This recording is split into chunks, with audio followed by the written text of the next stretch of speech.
Barchaga assalomu alaykum. Azizlar, sizlar bilan Shohjahon Jo'rayev. Azizlar, sizlar bilan bugun Telegramning yangi 12.2 versiyasining yangi imkoniyatlari bilan tanishib chiqamiz. Jonli efirlar. Endilikda hikoyalar bo'limidagi live orqali o'zingiz yoki kanal nomidan jonli efir boshlashingiz mumkin. Foydalanuvchilar sharhlarni yulduzlar bilan berkitish ham mumkin. Android dizayni. Liquid Glass nomli yangi shisha effekti va zamonaviy interfeys paydo bo'ldi. Uni sozlamalardan o'chirib qo'yish ham mumkin. Musiqa maxfiyligi.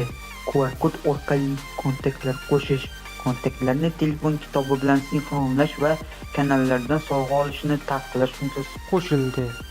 Telegram yangilanishlari shulardan iborat edi. Sizlar bilan Shohjahon Jo'rayev bo'ldi. Keyingi videolargacha ko'rishguncha